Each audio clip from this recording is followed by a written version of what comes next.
All right, so about over the last week or so, there's been a lot of we're at the time of the year now where there's a whole lot of trade rumors that are starting to go around, and if they're not starting to go around, then they're really getting like solidified, confirmed, and all these things. This is when the trade rumors start to really heat up because this is when a lot of players become available after that December 15th deadline, right? Like as I sit here now, it's December 17th. We've had a few trades like the Dennis Schroeder trade to I had a procedure, so IV, but there's like the Dennis Shooter trade to Golden State and everything like that. We've had there was one other one that I'm forgetting. I feel like 76 something in the East, something else in the East. I'm not remembering. I don't remember. But anyway, so we've had a few trades go down, right? But one of the most intriguing things on the trade market has been the Jimmy Butler market. And about a week ago, there was something. I think it was about a week ago, maybe 2 weeks at this point. I'm a little backed up with the videos and everything like that, as y'all can tell, but there was something that came out about the Jimmy Butler trade market, and it was like there was 3 or 4 teams that Jimmy Butler wants to get traded to, and those 3 or 4 teams were like the Suns, the Mavs, the Rockets, and the Warriors, I want to say. Those are like the 4 teams that if Jimmy Butler got traded by the Miami Heat, those are the teams that he wanted the Miami Heat to trade him to, right?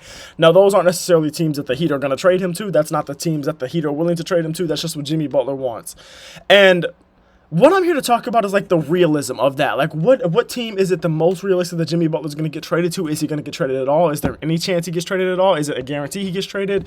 I'm going to talk about all that stuff in this video now because I did have one of y'all request that. That's the homie. That's one of the loyal viewers. I don't know how to pronounce your name, so I'm not even going to try because I don't want to be disrespectful or nothing. But you're a homie, so I hope you're watching this video. But anyways, I'm going to talk about each of those. And the first thing I'm going to say is I'm going to rule out some of these teams right now. If I'm the Houston Rockets, there's one reason and one reason only that I would trade for a Jimmy Butler, and that's because I think most people that are really watching the Houston Rockets right now, we recognize that this is a super young team, a super really good team with a whole lot of potential on it. And I think we recognize this is truly one of the best teams in the West. The defense is phenomenal. Ime Udoka is doing a phenomenal job with the young guys over there. They've got good vets and everything like that. But I think we all realize that this is a team that has maximum one All-Star with Alperen Şengün, and with the forwards in the West, with the Wembys, the ADs, the Sabonis's, the LeBrons. Even though LeBron isn't having a great season, he's LeBron James. He's gonna get a vote with the forwards. Kevin Durant, if he's eligible, which he probably won't be because of all the injuries. Jokic, like I don't even know how I skipped over Jokic. Is there anybody else that I'm missing? Chet, if he wasn't hurt, but Chet's hurt, so he's like Jalen Williams. He's a forward. He's gonna get something. Like there is going to be a lot of forwards out west that are going to be pretty much locks, right? So with that being said, if Alperen Şengün does make it, and he is on a top 3 or 4 seed in the West right now, so he deserves to have an All-Star nod, he deserves to be in that conversation, but if he does make it, he's a fringe All-Star at the best, right? I think we can all agree there. So in my personal opinion, I think most people believe and agree with this opinion as well, that the absolute ceiling for the Houston Rockets this year is to win a is to win a first-round playoff series.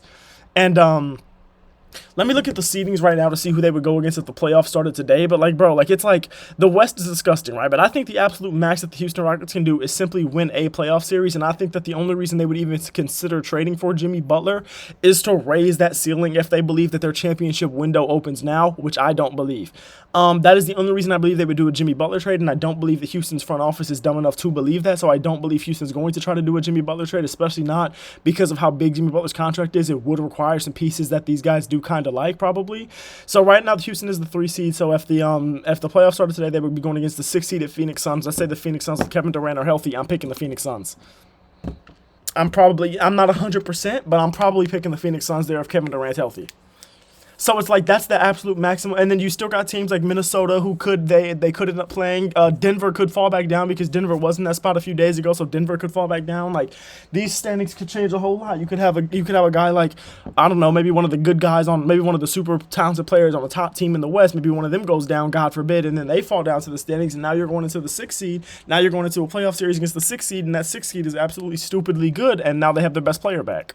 You know what I'm saying? So I think the absolute best case scenario for them this season is to win a playoff series, and I don't even know that they're going to do that, and I don't think that Jimmy Butler raises their ceiling enough to make the trade worth it, so I'm just going to cut the Houston Rockets off right now.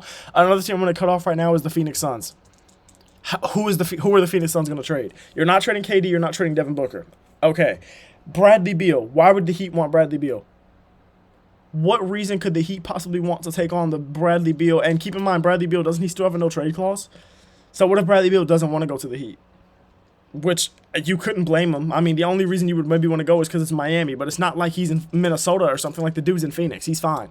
So, like, I don't see why Jimmy Butler would necessarily want to go because he's going to a worse team, especially with Jimmy Butler gone. And I don't see why the Heat would want Bradley Beal. And who else are you going to trade? Tyus Jones is on a minimum. You're going to trade Yusuf Nurkic. You already don't have any other centers. What are you going to trade? Because you're not trading KD or Booker. What are you going to do? Like, trade Royce O'Neal? Does that really, like, that's why, what do you have that the Heat are going to accept is my question. What do you have? So I'm not going to do, so that's not going to happen. The Mavericks, I kind of want to just eliminate this team too, just because they just traded for Klay Thompson. Not traded for. They just signed for Klay Thompson. The Mavericks are a good team out west right now. Luka Doncic came back from injury. Without Luka Doncic, what were they, 4-1, 5-1 in those games without Luka Doncic? So the team is really good. Klay Thompson just had a super good game against the Warriors the other day with Luka. What are they going to do? They're going to trade Klay Thompson for Jimmy Butler? Well, that's not even enough. You would have to trade Klay Thompson and someone else for Jimmy Butler because you know they're not giving up Kyrie Irving and you know they're not giving up Luka Doncic, obviously. So what are you going to give up? Klay Thompson, somebody else, and what else? And even if you do that, are you sure Jimmy Butler is re-signing? Are you sure this makes you, like, does this make you automatically better than OKC if you do this? You just traded for Klay Thompson to add some more three-point shooting to your team, and then you go back on that by getting Jimmy Butler, who's not a three-point shooter necessarily? Well, I don't get why you do that. I mean, it's not like Klay Thompson's the prime version of himself from three or anything, or even in any aspect of the game for that matter, but he's going to be a better three-point shooter than Jimmy Butler, you can assume, or you can hope, especially when you also know that another thing that comes with Jimmy Butler, and also Klay Thompson has an ego, so don't get me wrong, but like something that comes with Jimmy Butler is the potential of locker room problems because he has such a strong personality. So you got to also keep in mind what other personalities are in these locker rooms that he could go to. You understand what I'm saying? Like, would he, if let's say the Rockets traded for him, but they were able to keep like they're probably going to get rid of a Dylan Brooks in that deal, but they were able to keep a Van Vliet and whatever else. Does he go there and does he clash with some of those guys in that locker room? Don't they still have Jeff Green? Does he get there and does he clash with some of those guys in that locker room, or do they get along great? You don't necessarily know. With the Mavericks, I'm sure him and Kyrie would probably get along fine, but what about, does everybody else get along with him fine? I'm sure they would probably, but would they necessarily? In Golden State, how are AirPods? How is Moody? How are all of these guys going to, like, another guy coming in that plays this wing position that is going to be a vet, that's going to be an older guy, that's going to be one of these guys? And it's like, damn, now we got to play with another old guy. We're probably going to get less of a role on offense because you know Jimmy Butler's going to take up more of a role than whoever you would trade for him, whether that be a Kuminga or whoever else. He's going to take up more of that, and he's also going to be more of a talker in the locker room. But that's not going to be his team. He's not going to have the voice of that locker room over Steve Kerr, Steph Curry, or Draymond Green.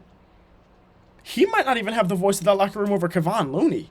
How is Jimmy Butler going to sit with that? So I think like the most likely team for Jimmy Butler to go to out of those options that he wants to go to, I think it would be the Golden State Warriors, just because the Warriors need to make a move desperately to try to maximize as much of the Steph Curry era as possible. And also just because the Warriors are at a point right now where this season could really continue to skid off the rails. And if they don't stop something now, that could really happen. And you're wasting another year of Steph Curry before he gets to the point where it's kind of hard to watch him because he's 98 years old. Hopefully he never gets to that point, but if he ever does, that's going to happen. It's not getting further away. Like, if anything, it's getting closer. So, but personally, I don't know that I don't think Jimmy Butler's getting traded this season, just because I don't think anything makes sense for, like, both sides. Like, either the Heat are going to get fleeced or the Heat are going to fleece somebody if they trade Jimmy Butler, and I don't think it's going to be the other. I don't think it's going to be an in-between. I don't think it's going to be something where it's an even trade. So I just don't think it's going to happen. And also, Jimmy Butler, it's an expiring deal. So it's not like you're trading for Jimmy Butler because he's unhappy and has 3 more years on his deal. Bro, you got to get some type of guarantee that he's even going to stay if you're giving up any type of young talent for him at all. And we know that Jimmy Butler's agent is like come out as like, isn't he like a known liar? Like, he was going against Shams and everything that Shams was saying, but isn't he like an actual known liar? So it's like, I just don't think the trade's going to happen. I think the market is super interesting, and I love talking about these things, but to be real with you, I don't think the trade's going to happen because I just don't think it makes sense. But yeah, bro, I love y'all. Let me know what else y'all want to talk about, bro. Keep making suggestions. I'm going to keep talking about them, and I think I found a new way that I might be able to record some of these rebuilds and things like that, some of this more creative stuff that I've been thinking about. So hopefully y'all be getting a video on that tomorrow. I'm going to try my best. All right, I love y'all. Thank you. Hey, like, subscribe. Appreciate it.